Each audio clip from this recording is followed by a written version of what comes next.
Iniciando la grabación. Bueno, bienvenidas y bienvenidos. Este es el primer encuentro del coloquio sobre violencias de género. Yo soy Victoria, soy parte de Enredando Salud. Voy a iniciar la presentación.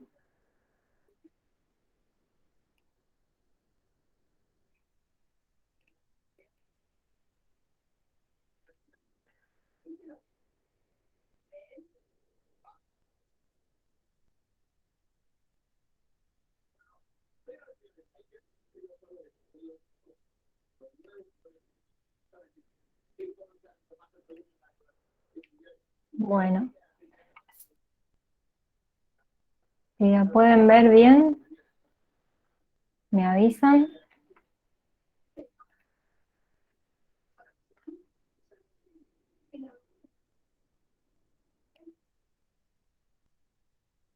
Bien. Bueno, vamos a comenzar. Esto va a ser breve para presentar el tema antes de que hablen las expositoras.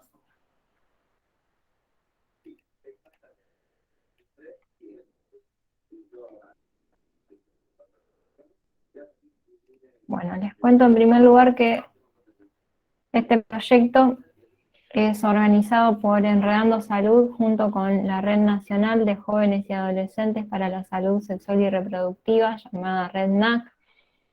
Es posible gracias al apoyo del proyecto Cerrando Brechas para erradicar la violencia contra las mujeres, el cual está integrado por 5 organizaciones.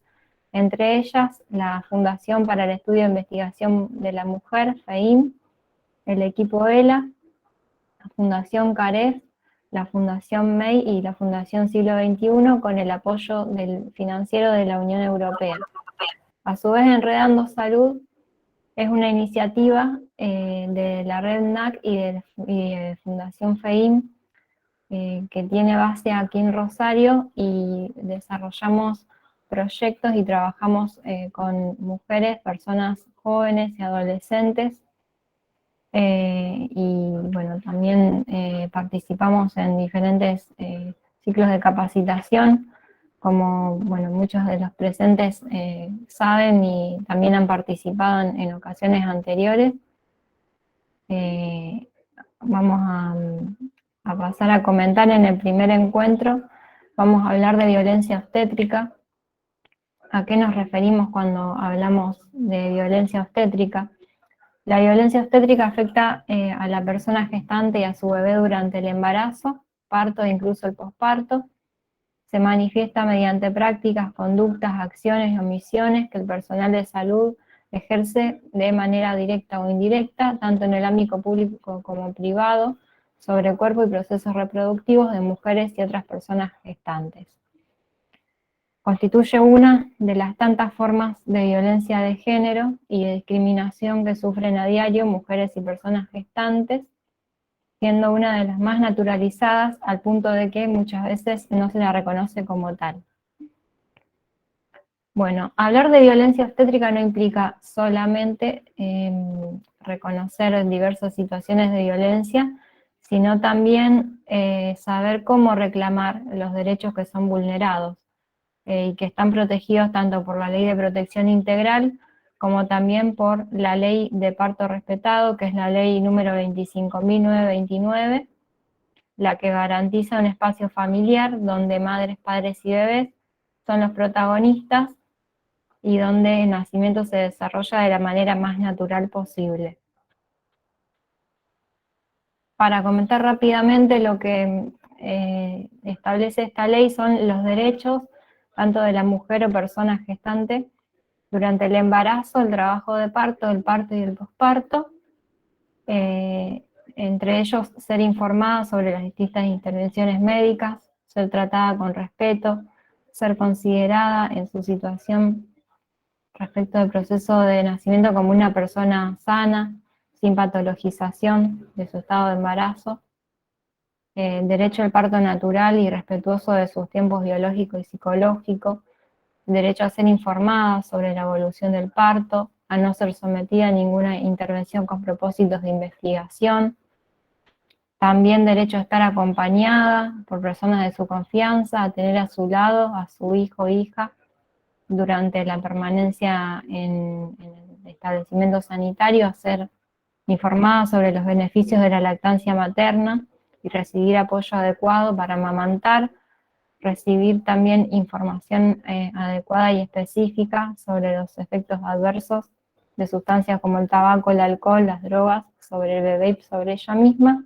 A su vez, todo recién nacido tiene derecho a ser tratado de forma respetuosa y digna, a su identificación inequívoca, a no ser sometida a ninguna intervención que tenga propósitos de investigación, y también a la internación junto con su madre, y a que sus padres reciban adecuado asesoramiento e información sobre los cuidados para su adecuado crecimiento y desarrollo.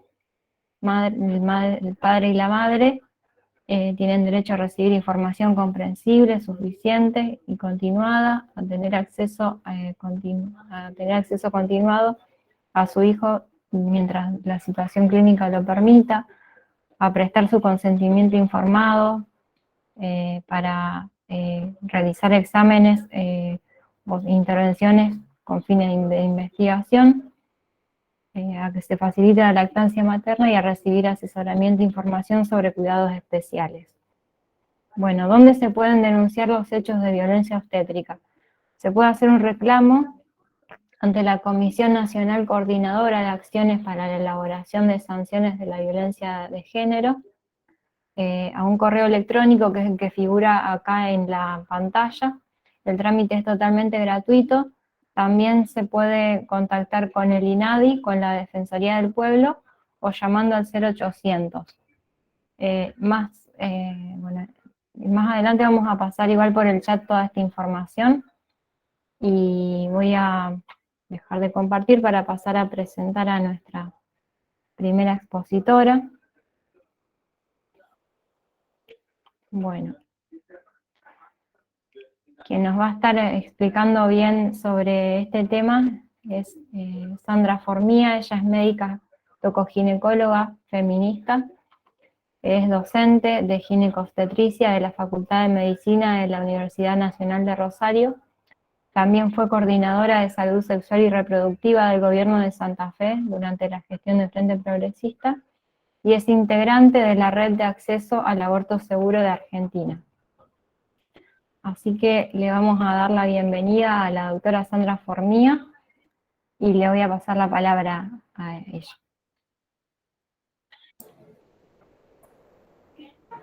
Hola, muchas buenas tardes. ¿Cómo están? Qué lindo verlas y verlos a todos.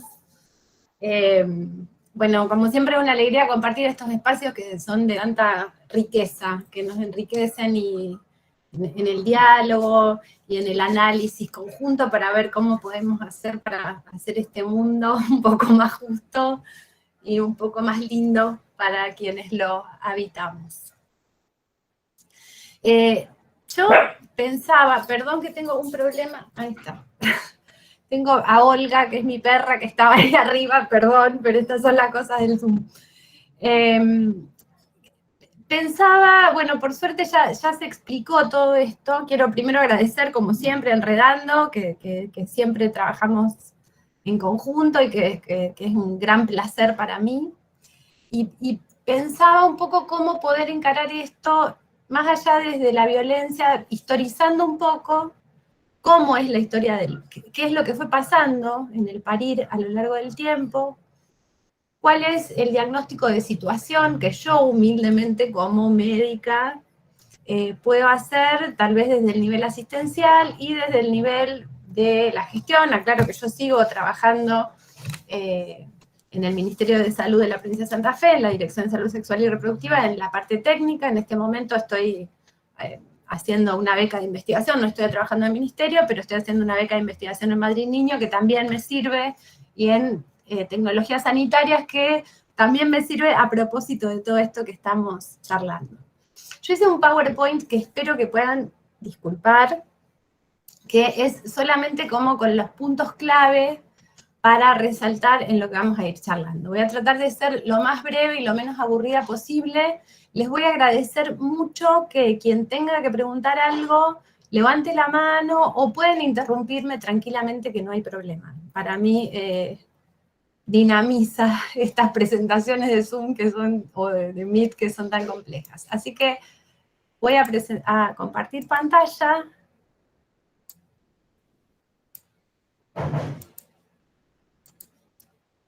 Ahí va, ¿me ven?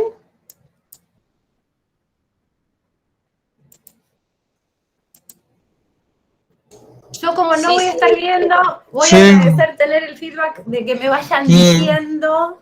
Si ahí se ve perfecto. Se ve perfecto. Bueno, dale, genial. Bueno, entonces, para no ser tan aburrida la charla, porque son como muy pocas cosas, pero que me parece que son puntos clave para que queden visualmente. Primero, como que está instalado el nombre del parto respetado. Y acá ya empieza como mi primera interpelación, que en realidad no es el respeto al parto, sino que lo que tenemos que buscar es una atención respetuosa. Esto no se trata solamente de respetar, porque si no se termina, como decía una psicóloga que conozco, respetando el proceso del parto, pero no se respeta a las personas que forman parte de ese proceso.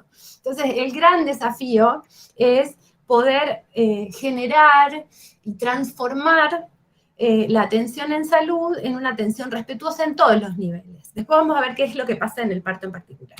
Y en eso les quiero contar algo, dos cosas que una usa a veces. Yo cuando visitaba, ahora hace mucho tiempo que no voy, por la pandemia y esto, cuando iba a los efectores de salud, una de las primeras trataba de ir como paciente sin preguntar ni decir nada, y tenía dos indicadores de cómo veía ese efector de salud la atención. Una era con la primera persona que me topaba, que en general es la gente que está en mesa de entrada o seguridad, y cómo me trataban, porque eso es lo que le pasa a la mayoría de la gente. Y el segundo indicador que me encanta y lo sigo usando es el baño. Entonces, cuando estaba con el equipo de salud, pedía ir al baño, ¿dónde quedaba el baño de la gente? Si ya me decían, no vayas al de la gente, anda al nuestro, quiere decir que hay como dos estándares de calidad. Uno para quienes trabajan en salud y otro para la gente. Iba igual al baño de la gente, y lo sigo haciendo, y vos ves si hay la higiene, los elementos, eso es como un indicador que te muestra cómo ve esa institución a la gente que asiste. Me parece que es algo para que lo tengan en cuenta. Yendo al parto, el parto es obviamente algo ancestral, somos mamíferos biológicamente, después le agregaremos toda la cuestión social, hace más de 500.000 años que venimos pariendo esto, nuestra cuerpa es la misma de hace 500.000 años, no ha evolucionado demasiado, sin embargo ha habido profundas transformaciones culturales, ¿no?, a lo largo del tiempo. Tradicionalmente, como para saber, creo que todas y todos lo sabemos acá, el parto era un hecho doméstico, privado, en general casi una ronda de mujeres en las cuales se esperaba la llegada de ese nuevo integrante de la comunidad. Era fundante también y con mucha... ¿Se escucha? Sin embargo, a lo largo del tiempo, gracias, fueron ocurriendo una serie de cosas que tienen que ver también con un contexto histórico. Si ustedes buscan en el Google o donde sea, como que marca esto, que yo no sé cuánto de verdad tendrá o cuánto no, pero me parece que es como un hito, que es que el rey Sol, Luis XIV, quería ver nacer a sus hijos e hijas, entonces, como no podía verlo en posición vertical, pidió que quien asistía al parto las volteara para poder ver ese nacimiento. Ayer, buscando un poco de bibliografía, me encontré con un artículo que mostraba los beneficios y las contras de cada uno de las posiciones para parir, por ejemplo, y en esta del decúbito dorsal, se llama en medicina, los únicos argumentos que había eran todos para la comodidad de quienes trabajan trabajan, digamos, para el sistema de salud, para los médicos, para los estudiantes, para pero no había ningún beneficio de la mujer. De hecho, vamos a ver que hay evidencia clara que dice que no, y voy a ser como muy práctica en esto. Cuando tenemos que ir al baño o cualquier situación, la mejor posición es la cuclilla o la posición erecta.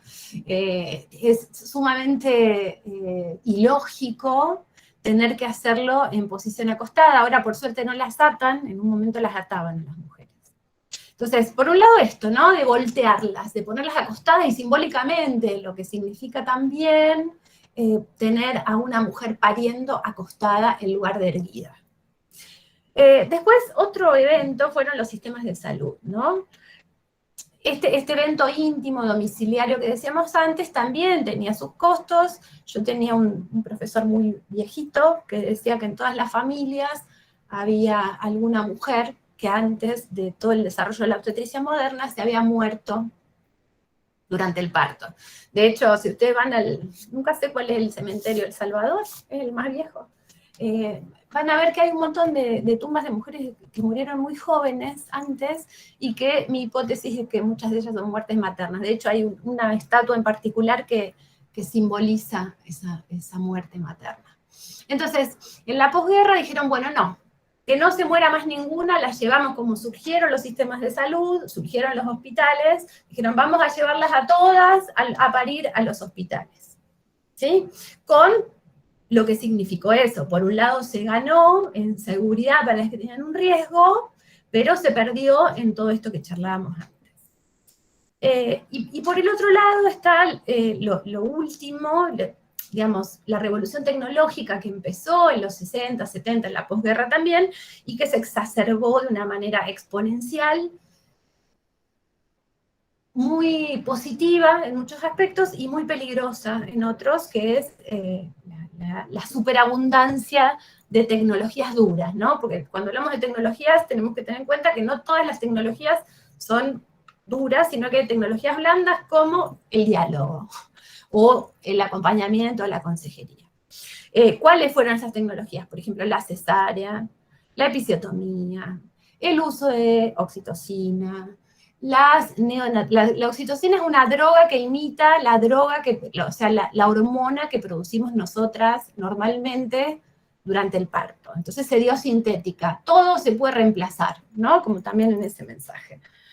La ecografía, que fue una revolución enorme, pero que también tiene un impacto, el sobrediagnóstico y el uso de la ecografía. La anestesia, sin dudas, los antibióticos. O sea, todos estos beneficios desarrollados a partir de la ciencia y la tecnología impactaron, reduciendo de un modo drástico las muertes, tanto de las mujeres como de los niños y niñas, pero al mismo tiempo también que se generó esto que hablamos de la medicalización de la vida, ¿no? Que todos los eventos de nuestra vida son potencialmente peligrosos, necesitamos algún tipo de tecnología médica para poder mejorar nuestra calidad. De ahí surge también un concepto que me parece que es interesante pensar, que se llama prevención cuaternaria. En salud tenemos prevención primordial, primaria, secundaria, terciaria, que tiene que ver con las distintas etapas de las enfermedades, evitar que ocurran, que tengan el mejor impacto, y ahora está surgiendo un concepto nuevo muy interesante, que al que le interese estaría buenísimo que lo exploren, que se llama prevención cuaternaria, que es evitar los riesgos o la iatrogenia médica, el daño que se hace desde la medicina. De hecho, entrar a una institución hospitalaria por el riesgo que se te ocurra es uno de los riesgos más grandes, te aumenta tu riesgo de morir como 100 veces. Esto no lo digo para que se asusten, sino para el diagnóstico de situación. Y eso, ahí entra lo que... ¿Cómo? Disculpa, ahí entra lo que se dice, ahí entraría lo que se dice cuando te agarraste un virus hospitalario, te dicen. Claro, bueno, pero no quiere decir que sea todo mala praxis. Quiere decir que no. Dentro de una institución médica tenés más riesgo de infectarte, sí, sin dudas. Sin dudas. Porque no estás más propenso. Claro, seguro, porque estás más débil y porque también son otro tipo de gérmenes. Y también planteo, digo, nuevos desafíos desde la bioética, ¿no? Desde que cómo vamos a enfrentar toda esta tecnología para usarla bien, para hacer el bien y no para no hacer el mal. No sé si se va entendiendo o no lo que voy diciendo, les agradecería que me digan porque no las veo. Bien, entonces, en cuanto al nacimiento, ¿cuáles son las dimensiones que tenemos? ¿No? Por un lado, una cuestión sociopolítica, que tiene que ver, por supuesto, con el control ancestral en el cuerpo de las mujeres, que se sigue replicando. Esto yo no soy socióloga, ni antropóloga, ni nada, pero lo veo cotidianamente, y todos lo vemos. El cuerpo de las mujeres como un replicador de ese esbozo y sostén de la sociedad, que es ese nuevo ser que se está por integrar a la comunidad. Por eso, como dice Dora Barrancos, que los cuerpos de las mujeres están en caución por el Estado. Eso no ocurre solamente con el aborto, ocurre en todos los procesos, y en particular con las mujeres. Por eso las políticas perinatales están dirigidas, en realidad cuando hablamos de salud en madre y niño, lo que se dirige a las mujeres es para proteger al recién nacido, no es para proteger a las mujeres, es para poder seguir reproduciéndonos como sociedad. Por otro lado, la medicalización de la vida, en esto que decimos todo, cada vez bajan más los parámetros, por ejemplo, se patologiza, esto es lo que decía la compañera, todo termina siendo potencialmente peligroso y patológico, ¿no? Los límites para detectar diabetes en el embarazo son cada vez más bajos, entonces aparece más gente enferma, se monitorea más, esto tiene que ver el sobrediagnóstico y sobretratamiento, que tienen que ver con esto de la prevención cuaternaria. Yo te estoy pidiendo un estudio, pero tengo que ver para qué te lo estudio, para qué te lo pido, porque si te digo, te hago la translucencia nucal, a ver si vas a tenés riesgo de, no sé, de patologías de los cromosomas, ¿no? Síndrome de Down y estas cosas. Pero también te tengo que dar opciones en torno a eso que estoy pidiendo. Si no, si te lo pido para enfermar y después te suelto la mano, no tendría mucho sentido. Además de la medicalización de la vida, hay también una cultura creada desde el capitalismo que tiene que ver con esta fragmentación sistemática de todas las... de todo lo colectivo, ¿no? De dividir y reinarás, de cada uno individualmente, fragmentado, aislado, la cultura del delivery, todo rápido, fácil, simple, sin dolor. Y otra cosa que me faltó ahí, que les recomiendo que lo lean, que lo busquen, hay un filósofo coreano que se llama Bull Chung-yang, que habla específicamente de la desaparición de los rituales. Y uno de los rituales ancestrales que tenemos es el del parto, ¿no? A partir del capitalismo, cómo esos rituales van desapareciendo y cómo nos van haciendo, nos homogeneizan culturalmente y hacen desaparecer nuestras riquezas y nuestros potenciales individuales en algo colectivo. Después, una dimensión ética que les cuento, que los principios básicos de la bioética son la beneficencia, de hacer el bien, la no maleficencia, de no hacer mal, la autonomía y la justicia, que tanto los beneficios como los riesgos se puedan distribuir de manera homogénea en toda la comunidad y no caigan siempre en determinados grupos. Esto tiene que ver con las investigaciones, bueno, en realidad con cualquier dimensión o cualquier aspecto que evaluemos. Después tenemos obviamente el de los derechos humanos, con el derecho a la salud, a la vida, a la integridad, a la dignidad, ¿no? Al respeto. Una dimensión biológico-evolutiva, que esta es la que hablábamos antes, que seguimos teniendo el mismo cuerpo que teníamos cuando corríamos por la sabana de África. Y nuestras hormonas sabiamente actúan de un modo maravilloso, mágico, que excede a esta charla, en cómo se produce ese proceso, y Michel Odent, que muchos de ustedes lo deben conocer, es un obstetra francés que es pionero de esto de la vuelta a lo natural, tiene un libro que se llama La cientificación del amor, que es volver a lo amoroso. Tan es así que esta oxitocina sintética de la que hablamos antes, se llama la hormona del amor. Es la hormona que interviene en el parto, en el orgasmo, en la lactancia, pero hay una diferencia con la oxitocina sintética. La que nos dan en el trabajo de parto no cruza la barrera hematoencefálica, entonces no despierta esos sentimientos de comunicación, de empatía, de cuidado amoroso. Por supuesto hay una dimensión médico-científica. La Organización Mundial de la Salud se está empeñando enormemente en desarrollar guías que digan que hay un montón de prácticas instaladas sin ningún aval científico. Y acá paro y les hago una advertencia. No piensen siempre que porque dicen que tal cosa salió publicado en tal revista o que está avalado por la evidencia científica o por la Sociedad de Ginecología y Obstetricia de tal lugar, está basado en criterios científicos rigurosos. Esto exige una evaluación, hay que aprender a hacerlo, hay que saber hacerlo y hay que saber leer críticamente lo que nos están diciendo. Ojo, porque en nuestro mundo la palabra ciencia tiene rigor de verdad y no siempre lo que se manifiesta como ciencia lo es.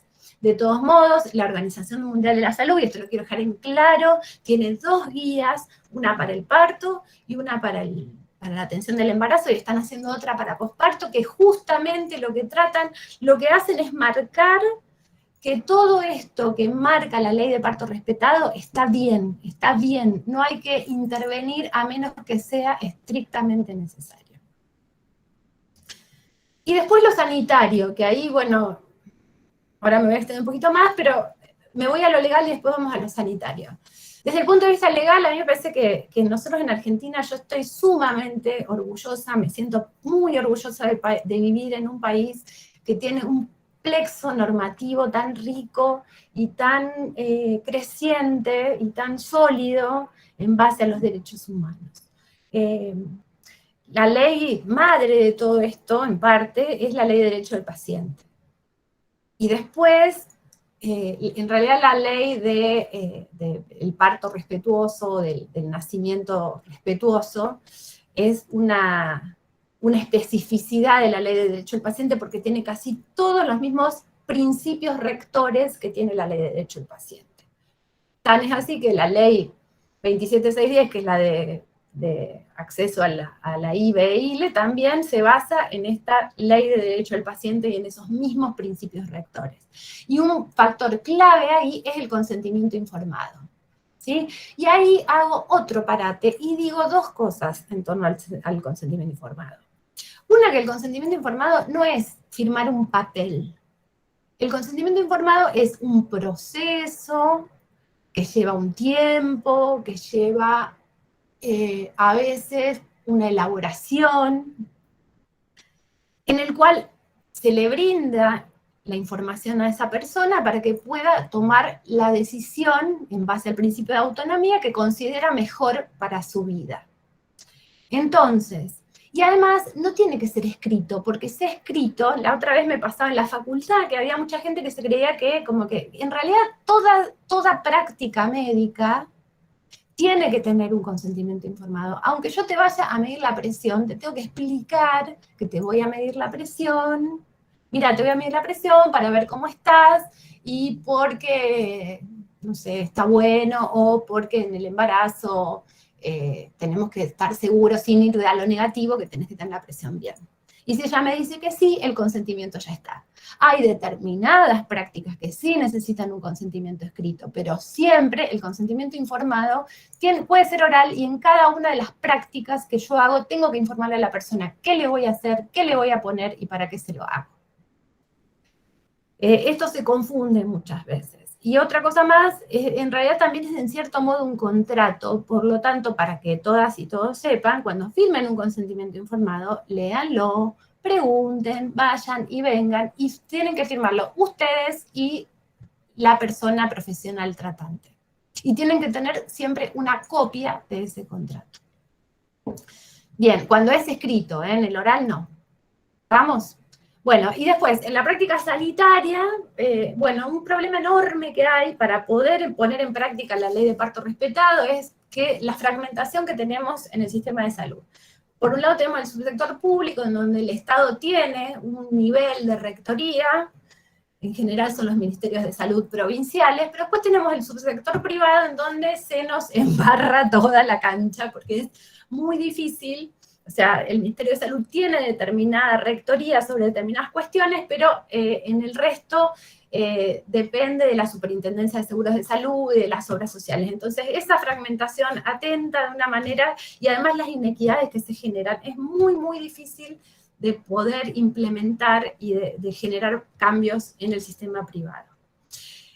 Después los recursos en salud, que no estoy diciendo que sean pocos, hay otra confusión en torno a que se cree que cuanto más se gasta, mejor es un sistema de salud. Un sistema de salud tiene que ser efectivo. Para que sea efectivo tiene que lograr los objetivos, pero además tiene que ser eficiente, tiene que ser al menor costo posible. O sea, Argentina tiene un gasto de presupuesto en salud altísimo. Sin embargo, esos recursos están mal administrados. No hablo de dinero, de recursos humanos, ni de... sino que es como planificar dentro de esa red de cuidados cómo se van a distribuir esos recursos. Por eso digo de la fragmentación y las dificultades que hay. No sé si estoy hablando muy técnica o se va entendiendo más o menos lo que quiero decir. Después hay otra cuestión en salud que tiene que ver cómo se distribuye. Se entiende perfecto, Sandra. No, está re claro. Mi amiga Alejandra. No, Bastante sí, ciudad, como que son mi amiga. No, Bueno. pero llegan a meter un bocadillo porque la verdad que es súper interesante y muy rico para el análisis que vamos a hacer al cierre. Así que muchas gracias. Gracias. Y decime cómo estoy de tiempo, Ale, porque no tengo reloj. Y unos minutitos más y ya para ir cerrando, así le damos la palabra a las otras compañeras. Listo, dale. Perfecto. Entonces, otra cosa que quiero decir, el sistema de salud no es el único. Acá estamos todos y todas atravesadas en nuestra cultura capitalista, occidental, patriarcal, por el sistema del patriarcado. Y en realidad, cuando hablo de patriarcado, yo adhiero a la teoría de Rita Segato, que tiene que ver con una distribución del poder. ¿Cómo se ejerce el poder? Que es el ejercicio... Obvio que soy médica, no soy antropóloga ni doctora en ciencias sociales como Rita, pero digo... es el ejercicio del poder a través de la violencia hacia el que está debajo.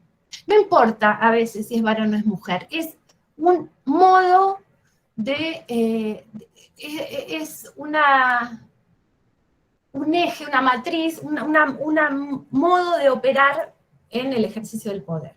Entonces yo, que tengo más poder que vos, te muestro de este modo violento, despectivo, destrato, en el destrato, que es horrible, y no se da solo en las mujeres en el parto, sino que se da en todas las personas y en cualquier otro sistema también, qué sé yo, vayan a la EPE y el administrador cómo te trata. Digo la EPE porque se me ocurre, no tengo nada particular contra la EPE.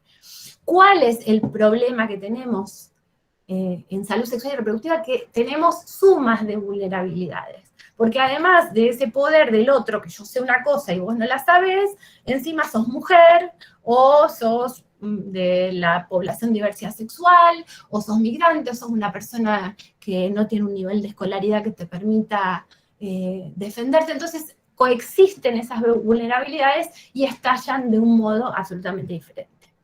Y después las culturas organizacionales que están basadas también en ese poder, o sea, dentro de la misma institución vos lo ves, no es solamente con las personas que van al sistema de salud, sino dentro del mismo sistema de salud. Y la atención basada en la oferta, bueno, que en realidad lo que quiero contar con esto es que en lugar de pensar qué es lo que se necesita, bueno, vamos a comprar un tomógrafo, vamos y compramos el tomógrafo sin planificar quién lo va a hacer, cuánto se necesita, lo digo con otras cosas también para poder entender la complejidad de todo esto.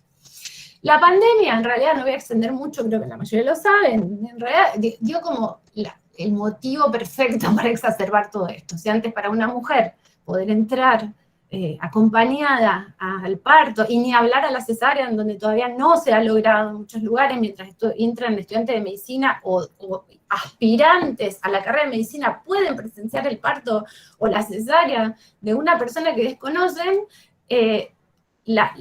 la persona acompañante de esa mujer, o quien está pariendo, o quien está naciendo, o quien ejerce el rol de paternidad, no pueden estar en uno de los momentos más cruciales de su vida, cosa que me parece sumamente ilógico, y también es como muy loco que nosotros tengamos que estar haciendo leyes para estas cuestiones que son tan lógicas y amorosas, ¿no? Del parto y de los eventos, de nuestros rituales ancestrales, nuevamente. Entonces, yo tiro acá algunas propuestas en base a las compañeras que van a estar charlando, y qué es lo que yo veo desde mi humilde aporte, cómo podríamos solucionar, o sea, primero que no vamos a solucionar de una, porque esto es una cuestión estructural y es sistémica y es ancestral, ¿no? Digo, de lo del sistema de salud que dije ahora también, o sea, más allá de que cada gobierno pueda hacer sus aportes, y que yo creo profundamente en la buena intención del Estado, profundamente, más allá de las críticas, porque quien está en el Estado y quien está en el gobierno, digamos, de turno, la mayoría de la gente tiene buenas intenciones y trata de hacer todo lo que pueda, pero estás en el medio, o sea, tenés por un lado presiones, y por otro lado también tenés que enfrentarte a estos grupos de poder que están profundamente instalados. Entonces, a lo social, bueno, toda esta revolución hermosa que está ocurriendo de la estructura patriarcal, pero mi propuesta, para que lo pensemos cada uno individualmente, el feminismo para mí, justamente esa pirámide patriarcal la convierte, y se me vienen un montón de compañeras que sé que están ahí a la mente, como en una ronda solidaria en donde todas nos ayudamos y nos queremos. Una vez hubo un grupo de mujeres que hasta se burlaron de mí porque yo hablé de la amorosidad en esto, porque los médicos tampoco son malos, ¿sí? La gente que está en el sistema de salud no es mala, no lo hace de mala onda. Lo que pasa es que necesitamos seguir deconstruyendo, y además porque el feminismo también, creo, esta forma abrazadora de distribución del poder es lo que nos va a poder ayudar a salvar el mundo. Como dice Michelle Odent, es la forma de nacer, ¿no? Si es violenta o si es amorosa. Entonces, a través de un nacimiento amoroso podemos generar también un mundo más amoroso. Y para salvar al planeta, para todo eso, yo necesito incorporar al otro y volver a la comunidad. Bueno, la Rectoría del Estado, me parece que es necesario empezar a pensar en departamentos de calidad. Acá tengo un conflicto de interés porque es lo que yo estoy haciendo, pero me parece que saber qué se necesita, cómo se necesita, y el costo-beneficio de lo que implementamos, más allá de la venta de la tecnología, de la oferta de la tecnología, es sumamente necesario. Apelar a las universidades, al desplazamiento de tareas, de incorporar a otras personas, que dejemos de ser, hay lugares donde no hay parteras, por ejemplo, que son las que siempre acompañaron, las doulas, pero también tienen que tener una formación sorora, digo, desde el feminismo y desde otro paradigma que no es el de salud. Y una cosa que me parece importante y que le tiro a las compañeras que se están, digamos, desde los distintos partidos, yo lo que sí me parece es que las jefaturas de los servicios de los hospitales en particular tienen que ser concursadas, renovables cada 4 años o un periodo determinado, y con rendición de cuentas. Vos tenés que presentar un proyecto y tenés que ir rindiendo sistemáticamente cuentas de lo que fuiste haciendo en tu servicio. Porque jefes de servicio atornillados, y digo en masculino porque la mayoría son varones, en sus sillas, sin generar cambios y manteniendo el status quo, vamos a quedar siempre en el mismo lugar.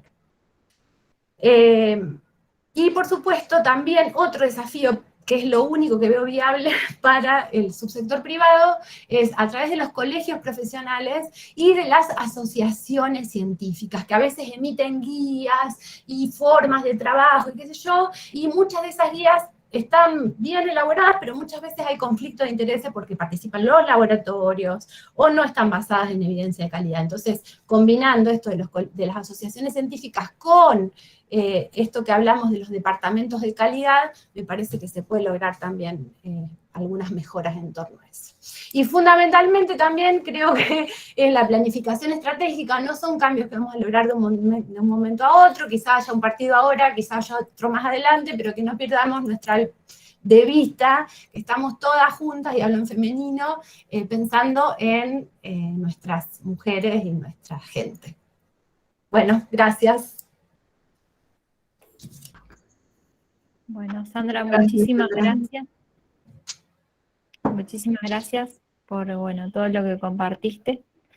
Creo que mucho a muchos nos sirvió porque no se desconocía totalmente mucho de esto, así que muchas gracias por todo tu aporte como experta en la temática. Así que ahora va a decir unas palabras Facundo Peralta, que es el coordinador de Enredando Salud, y luego vamos a pasar a presentar a las candidatas que nos acompañan.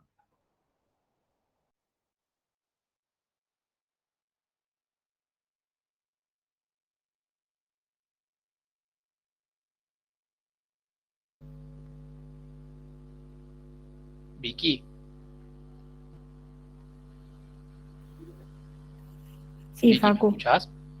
Sí, te escucho.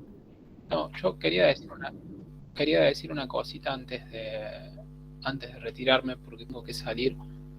Agradecerle a Sandra infinitamente, que cada vez que nosotros lo molestamos está ahí al pie del cañón dando una mano.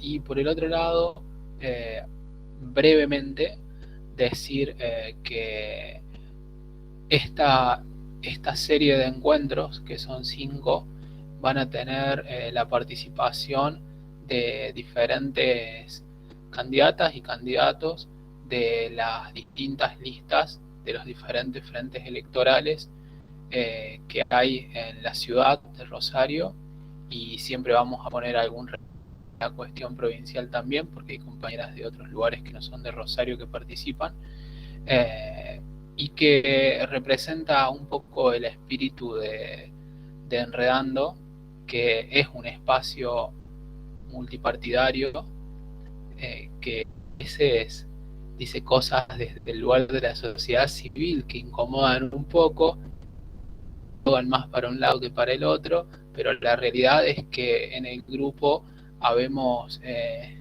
miembros de distintos partidos políticos y muchos chicos que son independientes, y queríamos reflejar dando voz a las precandidatas de las distintas listas a través de lo que nosotros hacemos, que básicamente es trabajo transversal y de activismo político. Así que eso, y les dejo un beso gigante y les pido perdón que me tengo que retirar, pero queda Vicu ahí.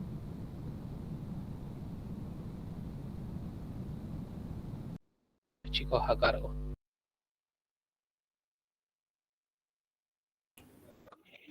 Bueno, gracias, Facu. Bueno, como decía Facu, estos encuentros están pensados así, en modalidad educativa y también, bueno, para, obviamente, invitamos a candidatos de diferentes frentes políticos para, bueno, tener un intercambio para que también se interioricen en este tema y también puedan aportar sus puntos de vista. Así que voy a pasar a presentar a la primer candidata que nos va a acompañar, que es María Laura Espina. María Laura es precandidata a diputada nacional por la lista Evolución del Frente Juntos por el Cambio. Actualmente es concejala de Santa Fe Capital por la Unión Cívica Radical. Es abogada, magíster en Ciencia de la Legislación, docente universitaria en la Universidad Nacional del Litoral, la UTN, y en la UBA, y casada, madre y abuela. Así que bienvenida, María Laura. Muchas gracias. En primer lugar, agradezco a las instituciones organizadoras que se ocupen de este tema tan importante y que nos inviten a poder hablar a todas las chicas y muchachos que hoy nos están acompañando en esta tarde. Y bueno, el tema que nos ocupa es la violencia obstétrica. Y como bien decía Sandra en su magnífica exposición, acá tenemos 2 leyes. Yo como abogada voy a enfocar desde lo legal, que son la ley contra la violencia obstétrica y también la ley de derechos del paciente. digamos, tendríamos que conocer más la ley de derechos del paciente, porque esto es omnicomprensivo de todo y es la madre de todas estas cuestiones. Pero hay temas específicos que trata la ley contra la violencia obstétrica que me parece que tenemos que destacar. Una cuestión es que propone que tiene que estar la mamá en sí un parto natural 48 horas internada y 72 horas si tiene una cesárea. Muchas veces se les da el alta a las mamás mucho antes de lo que ellas están en condiciones de irse. Por supuesto, si la persona está bien, quiere retirarse antes, si el criterio médico lo permite, es una cosa, pero muchas veces se les da el alta antes de lo que corresponde. Por lo menos en la ciudad de Santa Fe eso es bastante típico, tanto en las áreas públicas como en las áreas privadas. Sobre este tema de la violencia obstétrica se ha presentado ya jurisprudencia. Hay un caso, Clínica del Sol, de la ciudad de Córdoba, y fíjense que en ese fallo los jueces establecen que además de la definición, ¿no es cierto?, que nos dio al comienzo Victoria muy bien, también establecieron la falta de información, la falta de empatía, el trato agresivo y la infantilización de la paciente. Eso fue lo que dijo el fallo, me parece que son conceptos interesantes, importantes de trabajarlo. Una crítica que puedo hacer, digamos, en general para las capacitaciones y las profesiones médicas es la breve o poca formación legal que se les da en general. Por lo tanto, creo que es un déficit que deberíamos de alguna manera, y como propuesta ahora como candidata, llevar, ¿no es cierto?, para que puedan hacerse mayores capacitaciones, mejores capacitaciones, en especial para estas áreas.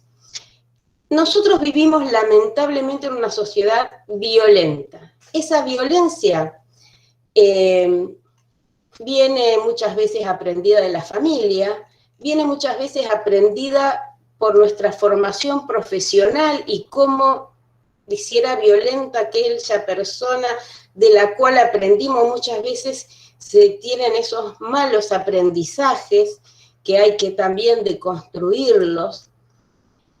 Entonces tenemos por un lado un tema de información que es necesario robustecer la formación en la parte legal que hacen a estas dos leyes que hemos nombrado. También hay una cuestión de los elementos con los que cuentan, tanto en el área pública como privada, para el parto respetado. Yo tuve el honor de ser funcionaria en el Ministerio de Obras Públicas durante la gobernación de Miguel Lisich, y los hospitales que se hicieron, las maternidades que se hicieron, tenían todas elementos que hacen a un mayor confort, ¿no es cierto?, de la mamá que está pariendo. Lo que comentaba Sandra es así. Yo tuve 4 partos, mejor dicho, porque lamentablemente falleció uno de los bebés en mi panza por miren qué pavada, una patada eléctrica del arbolito de Navidad, miren qué barbaridad, y la electricidad, ¿no es cierto?, es grave durante el embarazo, y lamentablemente falleció a los 6 meses y medio de embarazo que tenía. Tuve que parir sabiendo que estaba muerta la criatura. Así que, digamos, he pasado las experiencias también que estamos hablando. Mi primer hijo, como era 1 de mayo, el médico me mandó a acostarme y ahí horas con contracciones. O sea, todas podemos contar alguna experiencia de estas las que hemos sido madre, porque no todas, creo que la minoría ha tenido el privilegio de no tener ninguna de estas situaciones desagradables como vivencia, ¿no? Cuando hemos ido a parir durante el embarazo o durante el parto. Para finalizar, porque quiero ser breve en base a que somos muchas las que tenemos que disertar o hablar en esta charla, quiero hacer referencia a un tema de las mujeres presas en situación de embarazo. En este sentido, la Defensoría Pública, ¿no es cierto?, ha hecho un trabajo a nivel nacional, porque si es difícil, digamos, estar embarazada y el parto y después el puerperio, cuando estamos en una situación normal, las chicas que están en situación de detención tienen muchísimo más problemas. Y este también es un tema que creo que si llegara a ser diputada nacional, tenemos que abordar. El tema de las alcaidías con los lugares para las mamás, las cárceles de mujeres, muchas veces una cosa que tenemos ahí un poco olvidado y nos tenemos que hacer cargo, sobre todo porque hay muchas chicas que a veces están embarazadas o quedan embarazadas porque tienen, digamos, sus encuentros sexuales y en el momento de tener que dar a luz, muchas veces en los establecimientos penitenciarios se demora llamar al médico, llevarla al sanatorio, al hospital, en fin. Esa es otra cuestión que me parece importante. Y como propuesta también, por lo que decía antes del equipamiento que hace falta para los hospitales y para los sanatorios, también la parte privada requiere de créditos blandos para este tipo de elementos, porque esto es bueno para toda la sociedad, porque es bueno para todas las mujeres, tanto del ámbito público como privado. Entonces, que haya créditos blandos para comprar esos elementos, como son para parir sentada, para la soga, ¿no es cierto?, para agarrarse, las pelotas para la cintura, en fin, hay un montón de elementos muy, muy buenos que permiten más cómodas, ¿no es cierto?, para esos momentos. Bueno, un poco rápidamente he tocado algunos aspectos que me importaba puntualizar y tratar y en los que me comprometo a trabajar. Y siempre he trabajado por los derechos de las mujeres, así que de acuerdo al grado de responsabilidad donde nos pone el pueblo, allí vamos a estar luchando por ellos. Digamos, acá tenemos que hablar de mujeres gestantes, porque también puede darse casos, ¿no es cierto?, de mujeres que hayan cambiado su identidad por su percepción y que sean gestantes, que hayan tomado su decisión de gestar, y también ahí es necesario que se capacite al personal bioquímico, médico, en el trato para las personas gestantes. Bueno, gracias y disculpen si me extendí demasiado, la moderadora no me retó, pero bueno, un beso a todas y muchas gracias por la invitación. Excelente, María Laura. Bueno, gracias por tu aporte. Bueno, excelente con el tiempo también. Ahora vamos a pasar a presentar a Analía Chumpitaz. Analía es precandidata a concejala por la lista Más para Rosario del Frente Progresista Cívico y Social. Es médica, profesora adjunta de la Cátedra de Medicina Preventiva y Social de la Facultad de Medicina de la Universidad Nacional de Rosario, directora del Sistema Municipal de Epidemiología de Rosario y vicedirectora del Instituto de Salud Colectiva de la UNR. Le pasamos la palabra a Analía. Bueno, primero, muchas gracias por la invitación y por este encuentro. En realidad veo cuadraditos, pero me imagino que estamos, como decía Sandra, sentadas y sentados en ronda, que es la mejor manera de transmitir de alguna manera los saberes, el conocimiento, de poder escucharnos. Así que bueno, en primera instancia ese agradecimiento. Con respecto a la violencia, sin lugar a dudas la violencia obstétrica, desde mi perspectiva, es la más cruel, porque está naturalizada, porque es invisibilizada y porque además la sostiene, como bien decía Sandra, un sistema científico patriarcal perverso. Perverso porque, como ella bien decía, para la ciencia, en realidad para todos y todas, tiene rigor de verdad. Y más que nunca en esta pandemia observamos que el modelo médico hegemónico, que es un modelo ahistórico, biologicista, que descree o que invisibiliza las cuestiones culturales, las cuestiones étnicas, es un modelo que en realidad lo que intenta es también desmerecer ciertos saberes, privilegiando el conocimiento científico, el de los trabajadores y trabajadoras que han estudiado en la universidad específicamente, y todo esto es lo que invisibiliza y que hace más problemática esta situación o este tipo de violencia. Fue a partir de los movimientos, ¿no? Del movimiento de mujeres por los derechos reproductivos en la década de los 90, que esto adquirió relevancia social y, como bien decía María Laura Espina, con esta denominación es que comenzó a tener estatus jurídico.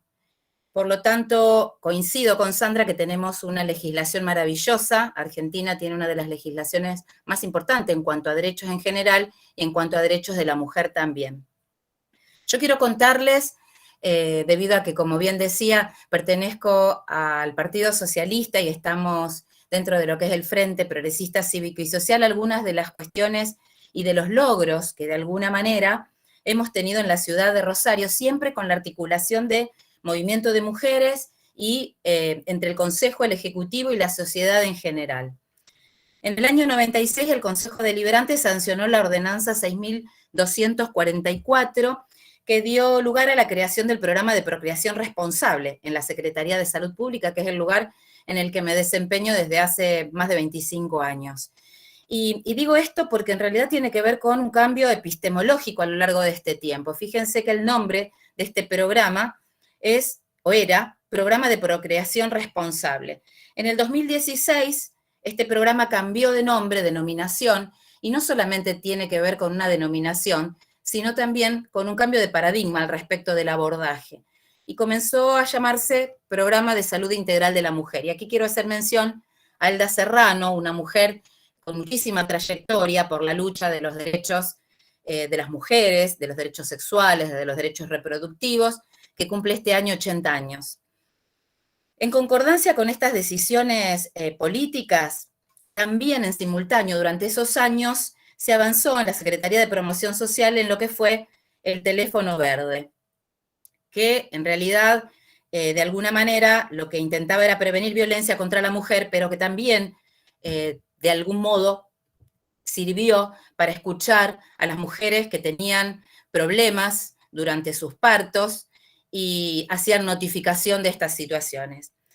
En 2011, y aquí también hago un hito, asumió Mónica Fein como intendenta, fue la primera mujer intendenta en nuestra provincia, en nuestro país, y en realidad lo que quiero decir también es que ella marcó un avance en cuanto a lo que fue el avance en la promoción de derechos de las mujeres y prevenciones en violencia, cuando crea el Instituto Municipal de la Mujer, bueno, que actualmente tiene estatus de secretaría y que dependía directamente de la Intendencia. Y que además también, mediante el Observatorio de Convivencia, Seguridad Ciudadana, dependiente de la Secretaría General de la Municipalidad de Rosario, se intentó de alguna manera construir ciertos indicadores con perspectiva de género que hasta ese momento no teníamos en la ciudad de Rosario.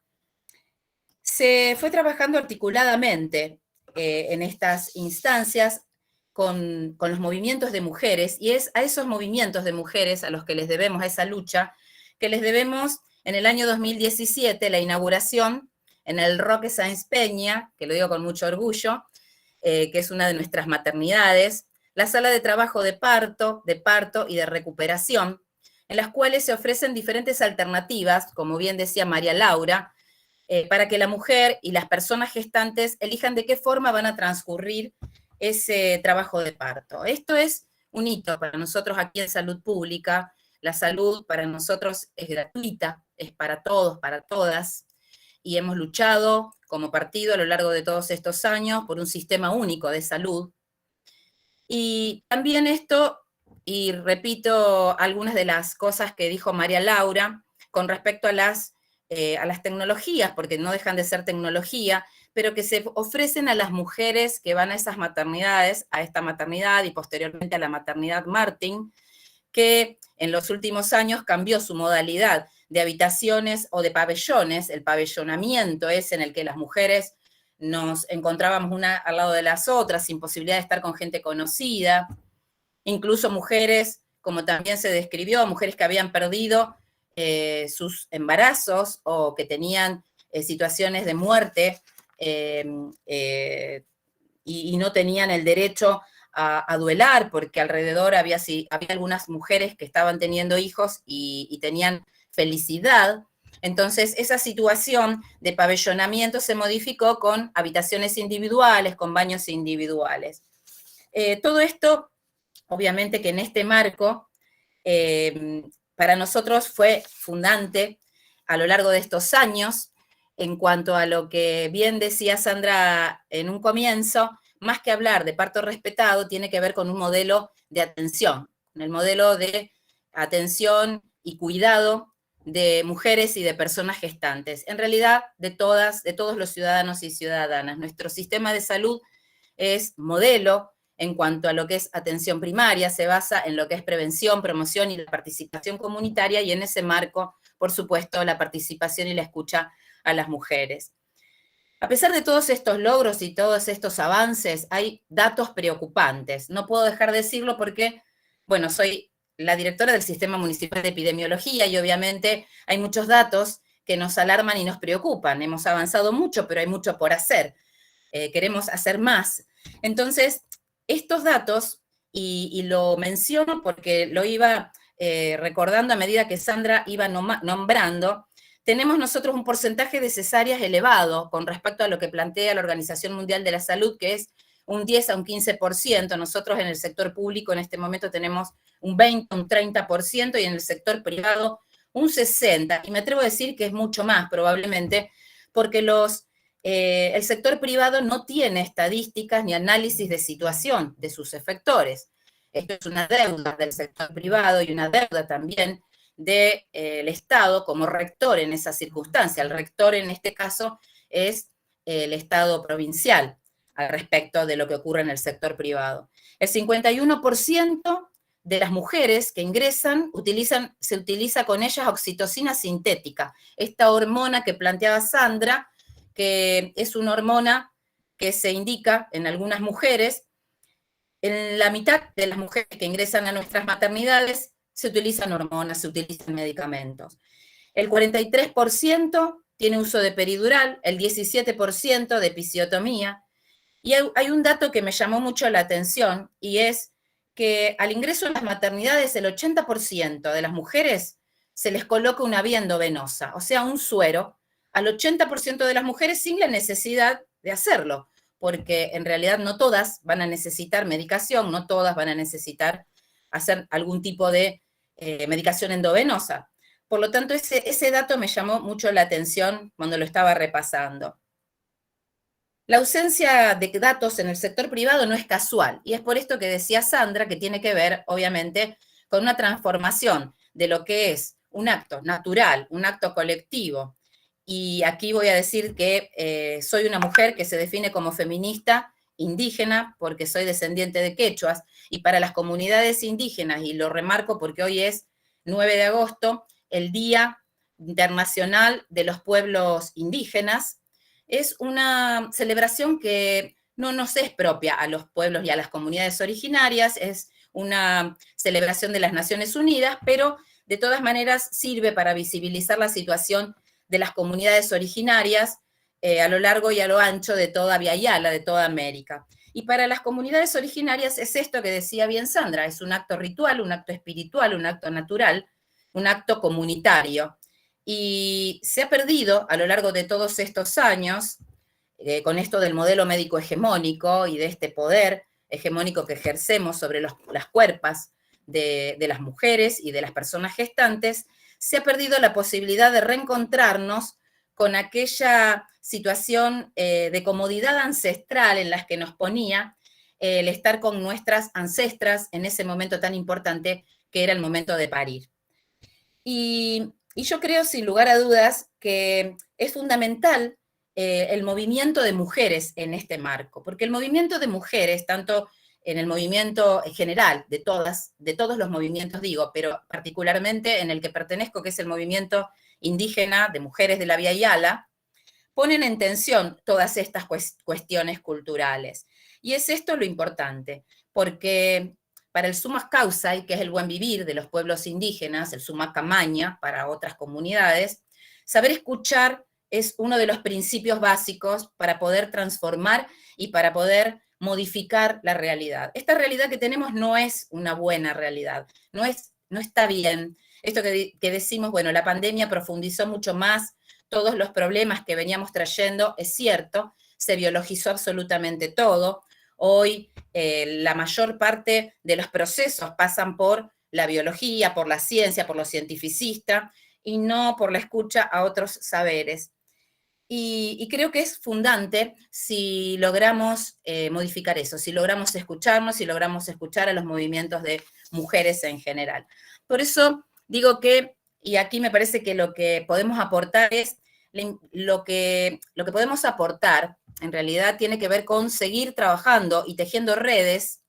Esto es crucial, esto de enredando me encanta porque tiene que ver con esto, con este tejer redes, ¿no? Y profundizar la sororidad, la amorosidad, como bien dice Sandra, que es muy importante. Yo me siento en este momento en un espacio ritual, de círculo sororo, amoroso, en el cual muchas mujeres estamos trabajando por lo mismo, con los mismos objetivos. Y la lucha es esa lucha, es la lucha patriarcal. Yo digo, cuando a veces me preguntan, bueno, ¿y quiénes son tus adversarios? En realidad no siento que haya un adversario o una adversaria política cuando tenemos los mismos objetivos. Por el contrario, tenemos que seguir bregando porque haya más mujeres en la política. Por esto que decimos, cuando una mujer ingresa a la política, cambia esa mujer, pero cuando muchas mujeres ingresamos a la política, cambia la política. Y es en ese marco que tenemos que seguir avanzando. Me parece crucial cambiar esto de la estructura patriarcal, cambiar los modos que tenemos de hacer poder. Esto que decía Sandra, si los modos patriarcales y la estructuración del poder es la que nos está en este momento subyugando, dominando nuestras cuerpos, y por lo tanto allí es crucial. La ESI, la Ley Micaela, cobran un espacio prioritario.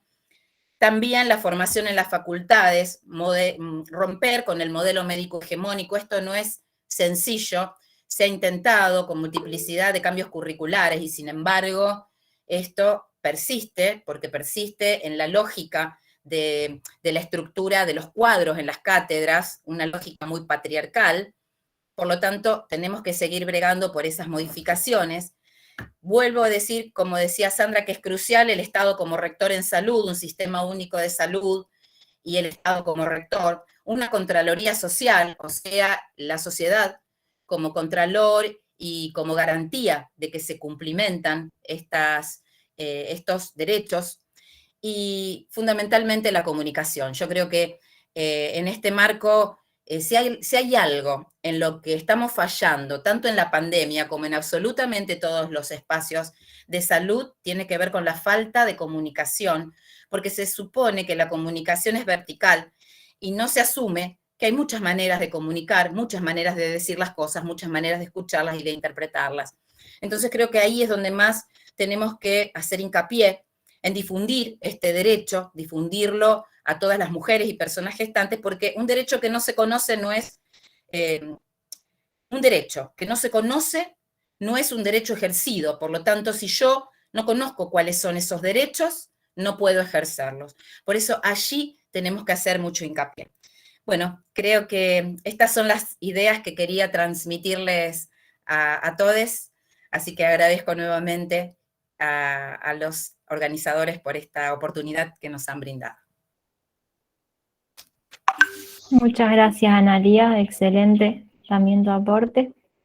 Gracias por compartirlo con nosotros. Vamos a pasar a presentar a nuestra próxima candidata. Norma López es precandidata a concejala por la ciudad de Rosario, por la lista Rosario de Pie del Frente de Todos. Actualmente es concejala de la ciudad de Rosario por el Partido Justicialista. Es periodista y también fue responsable del área de comunicación del Consejo Municipal de Rosario. Bienvenida, Norma, te damos la palabra. Hola, muchísimas gracias.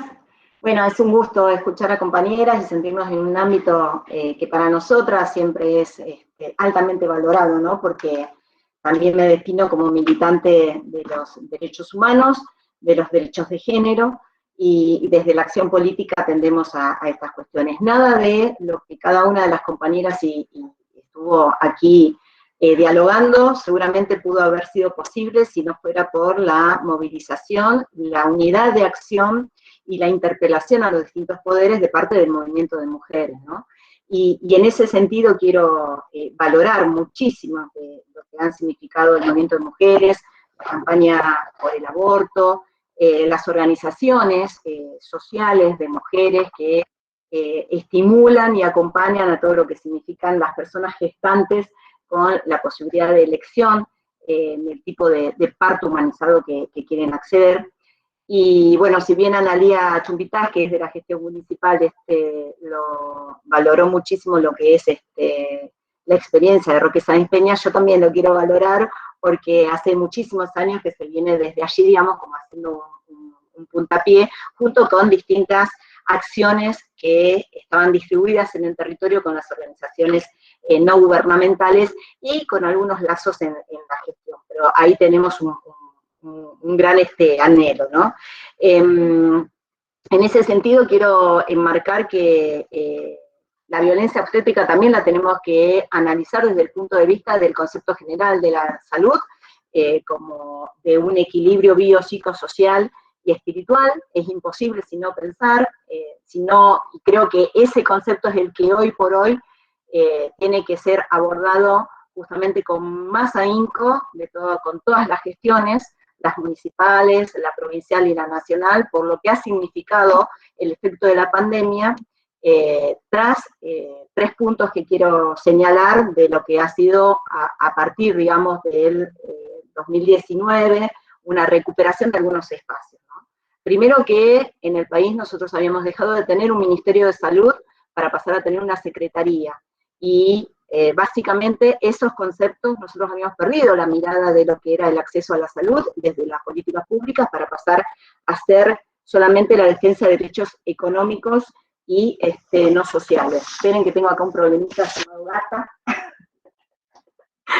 Disculpas. En segundo término, digamos, con esta misma experiencia había que unir a todo lo que significa las provincias de un apoyo sanitario, porque es indispensable, digamos, tener un marco nacional y ese marco nacional también de correlación y de unidad de acción con las provincias, ¿no? Porque, bueno, nosotros en la provincia de Santa Fe se venía trabajando de un modo, con las gestiones en los distintos años, con las distintas gestiones que teníamos, pero también había que ir acordando el marco nacional con las acciones que se venían llevando adelante. Y bueno, en el 2019 quedamos muy desfasados de lo que significaba, hasta el 2019, perdón, en el periodo, digamos, del 2015 hasta el 2019 quedamos muy desfasados con esta definición, digamos, que hubo acerca de la salud, con lo que decía anteriormente, ¿no? El cierre del ministerio y la defensa de derechos más económicos y no sociales. Y por último, la nación, la provincia, y por último, que los municipios y las comunas comenzaran a trabajar con respaldos que dejaran de ser una experiencia única, como para poder ser parte de un sistema de un sistema integrado. Yo me alegro que hoy, valoro, que hoy, digamos, estemos también discutiendo o digamos, en las vísperas de la discusión de un sistema de salud unificado, porque el Estado realmente es una gran base como para poder liderar esa discusión, y creo que es un momento histórico en que nosotros tenemos que aportar. Bueno, dicho esto, en este marco a partir del 2020 y con la aparición del SARS-CoV-2 y el gran contagio del COVID, la cantidad de muertes que tenemos fruto de esta pandemia, también hemos visto cómo se ha atravesado la vulneración de derechos, la vulneración de los derechos humanos de las mujeres y las personas gestantes, y además cómo esta situación también ha vulnerado los derechos de trabajadores y trabajadoras, porque realmente se ha complejizado toda la acción y toda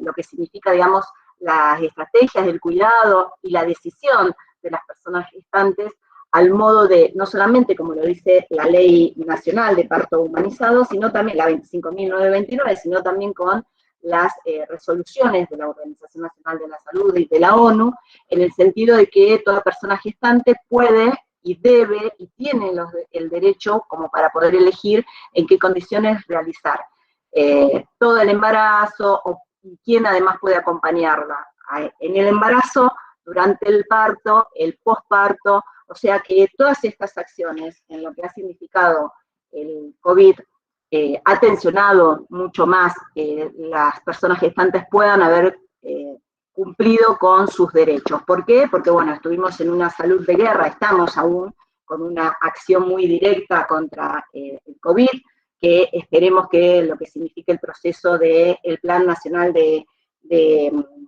vacunación, digamos, cada vez día a día acelera más y que vemos muy involucradas tanto la gestión municipal como la provincial en este sentido.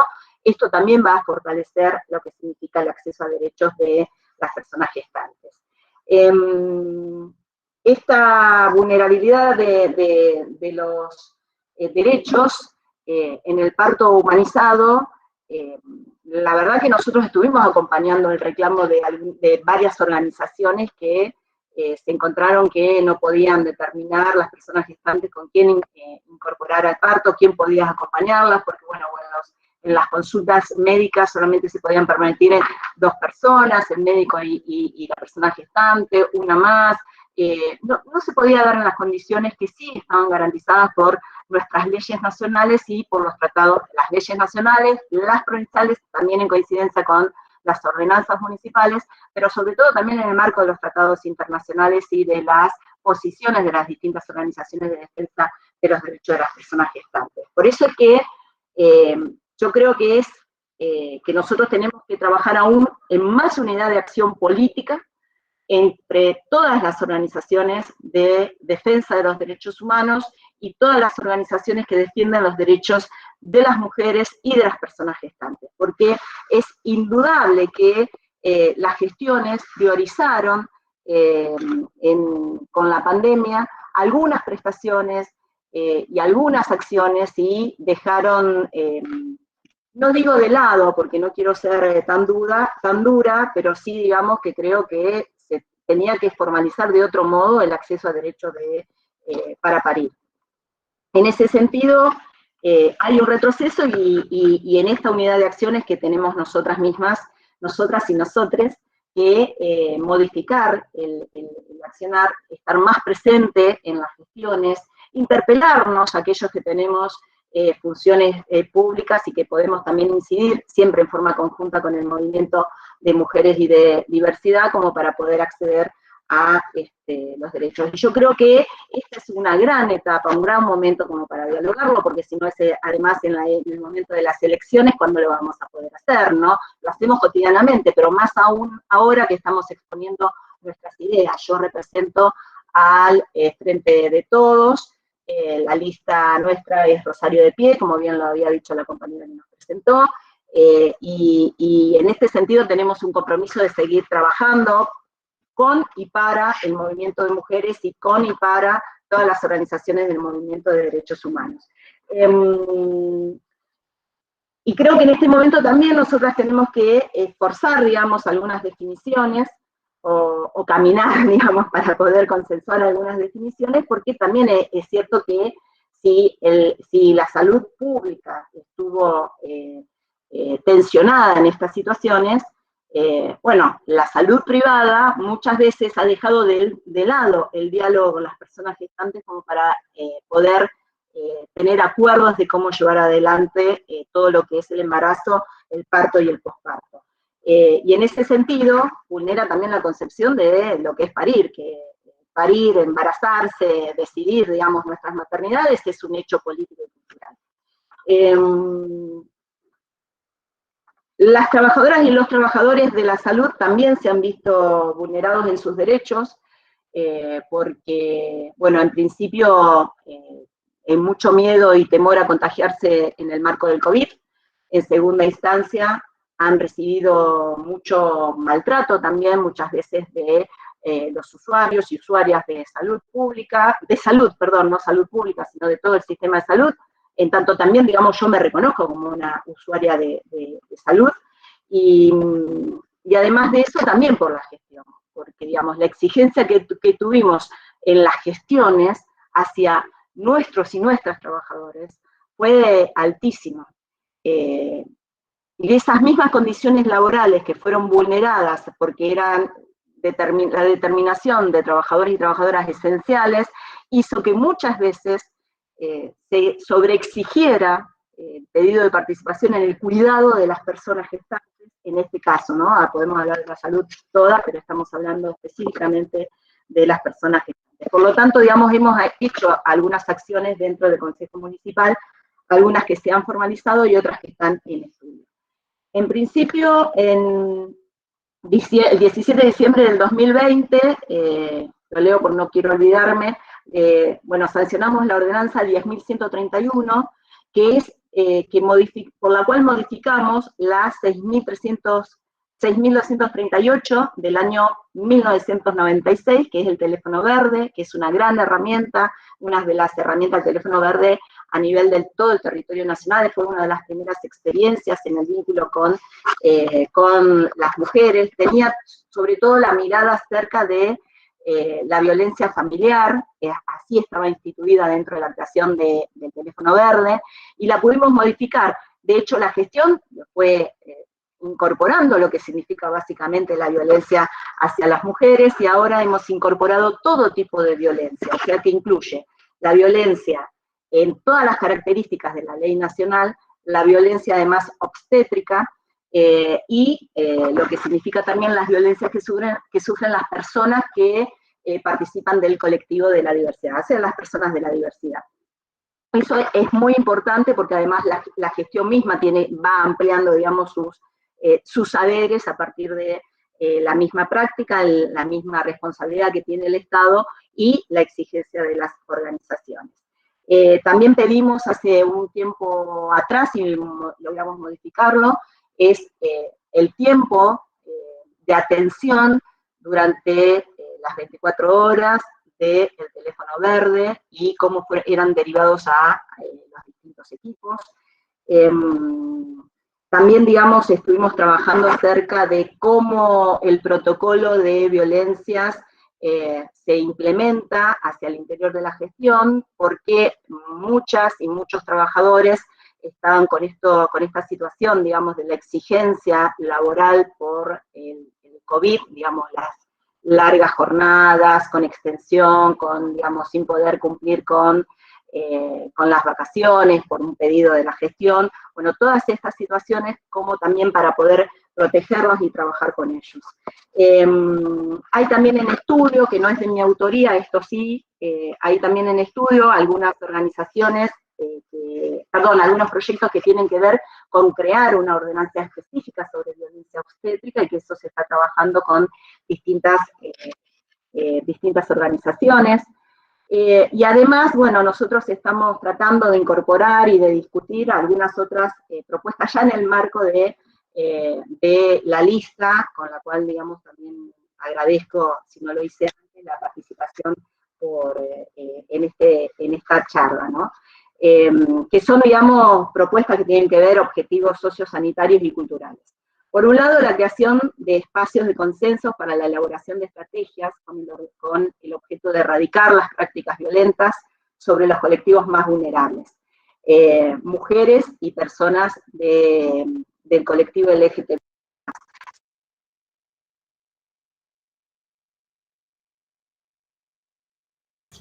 Norma, no te escuchamos. Perdón, la mascota que se me tiró, disculpas. Decía que, bueno, dentro de las iniciativas que estamos llevando adelante y que estamos proponiendo en el marco de la mirada electoral, de la compulsa electoral, una es la creación de espacios de consenso para la elaboración de estrategias para erradicar las prácticas violentas sobre los colectivos más vulnerables, ¿no? Mujeres y disidencias y diversidad. Si bien el municipio tiene dentro de la gestión varias de estas acciones, nosotros pretendemos que esté en una ordenanza, que esté especializado y que esté determinado cómo serían, digamos, estas relaciones y crear acuerdos que queden sostenidos, ¿no?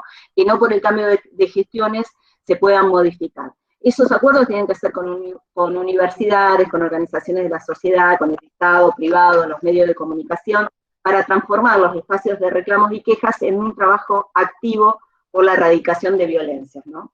El segundo punto es trabajar sobre la creación de registros estadísticos reales sobre todo tipo de violencia. Nosotros tenemos una propuesta que hace 2 periodos que está en estudio, que es la creación de un observatorio de violencia machista, que cuando lo propusimos por primera vez, al tiempo después la gestión tiene un registro sobre violencias, pero nosotros específicamente queremos que en este registro tiene que ser un registro amplio donde participen activamente las organizaciones de la sociedad civil, porque no podemos, porque necesitamos de todas las miradas acerca de la violencia. Yo creo que si indagamos, por ejemplo, en muchas de nosotras, seguramente que hemos de algún modo sufrido algún rasgo, alguno de los aspectos de violencia, no solamente de género, sino de violencia obstétrica, ¿no?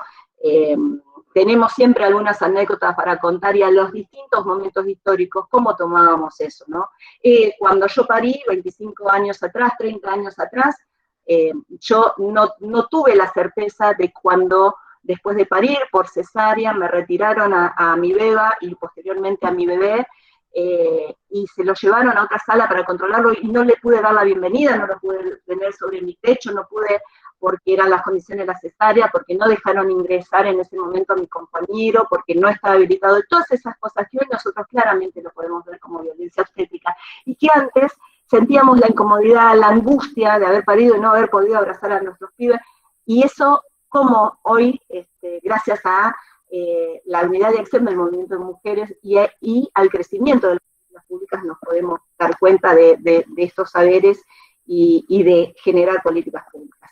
Bueno, y por último, digamos, el empoderamiento de las personas gestantes y también el empoderamiento, digamos, de toda la población al momento de conocer cuáles son nuestros derechos para poder ser escuchadas, escuchades y tener la garantía de parte del Estado que en esta sociedad tan compleja y tan diversa, todas y todos podemos tener cabidas al momento de elegir como partidas. El único modo de erradicar las violencias es seguir indagando en estas sociedades tan diversas, tan complejas, que tienen atravesamientos de violencias sociales muy complejas, pero el único modo es con acuerdos, con consensos, que pueden ser temporarios para ir modificando de acuerdo a las necesidades de políticas públicas, pero siempre y permanentemente escuchando a las organizaciones que sin duda tienen que trabajar en forma conjunta con los gobiernos para construir las políticas públicas del Estado. Muchas gracias, espero no haber sido tan larga. Gracias por la invitación nuevamente. Gracias, Norma, excelente. Bueno, agradecemos enormemente tanto a Sandra Formía como a las 3 candidatas.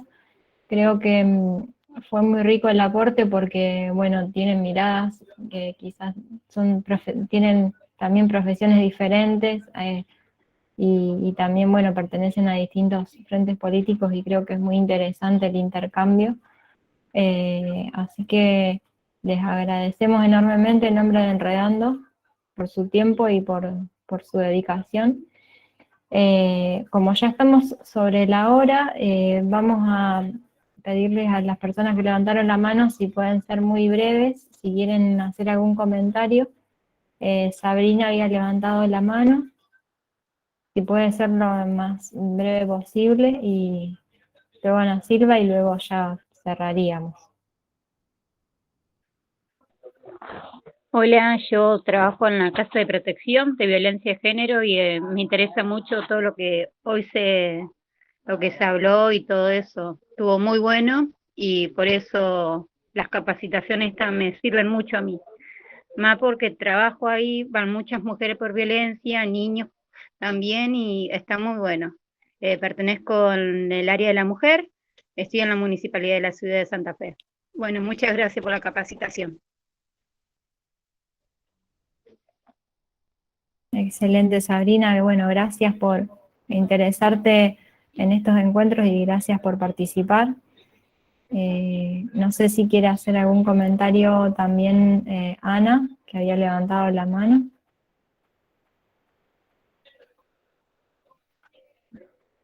Si no, si nadie tiene ningún comentario más,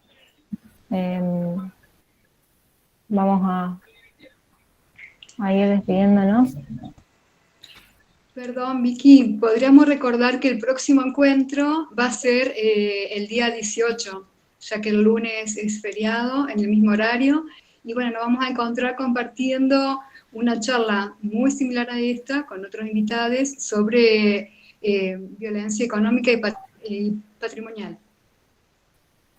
La idea es poder tomar en cada uno de estos encuentros de los días lunes, excepcionalmente este va a ser el 18, distintos modelos, hay distintas modalidades de violencia y tipos de violencia, y que nos acompañe algún disertante en función también a este momento que son de elecciones y demás. Así que me parece que es enriquecedor conocer a quienes son nuestros candidatos y nuestros candidatos para estas próximas elecciones, qué es lo que piensan y qué es lo que nos están proponiendo.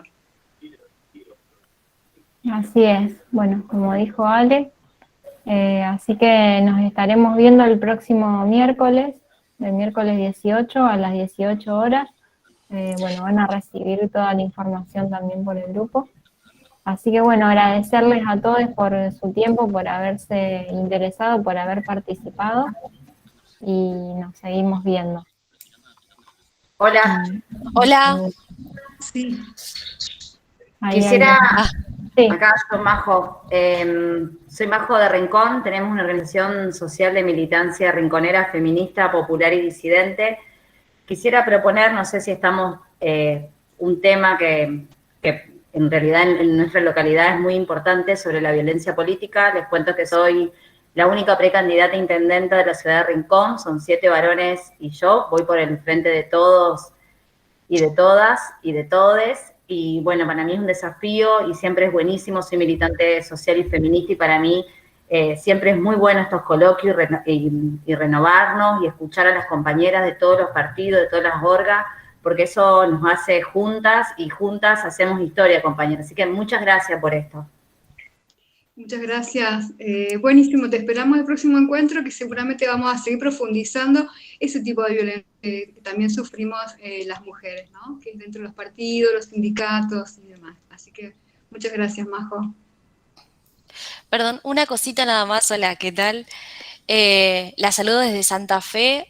A mí me gustaría introducir un matiz, que es el de las mujeres y LGBTIQ+ con discapacidad. Yo soy activista por los derechos de las personas con discapacidad, con interseccionalidad en género, y me quedé pensando que muchas de las cosas que se hablaron hoy, que tuvieron que ver con consentimiento informado, con el derecho a recibir información, con la infantilización, con lo que dijo Sandra de hacer el bien y no hacer el mal.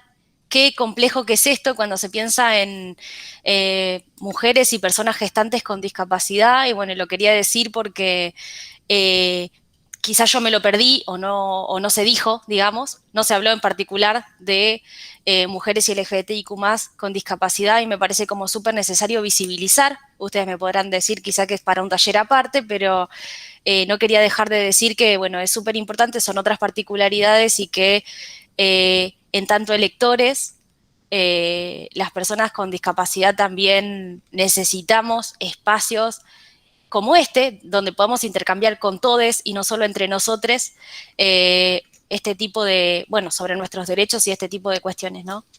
Gracias. Súper importante, Sole, buenas tardes y muchas gracias por acompañarnos. Siempre sos parte de este Enredando, siempre estás con nosotros, así que muchas gracias. Sí, también tenemos uno de los ejes que va a ser el día 23/8, donde vamos a tomar también la temática. Así que súper interesante tu aporte y me parece que, bueno, vamos por ahí siguiendo tejiendo y haciendo visible lo que ya no es tan visible para algunas y algunos.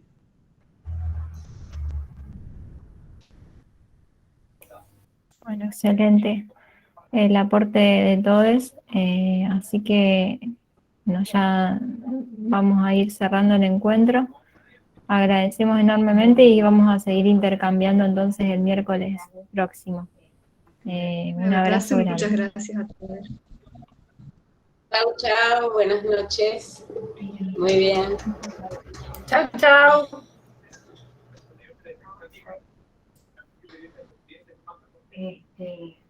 Vamos a ver porque después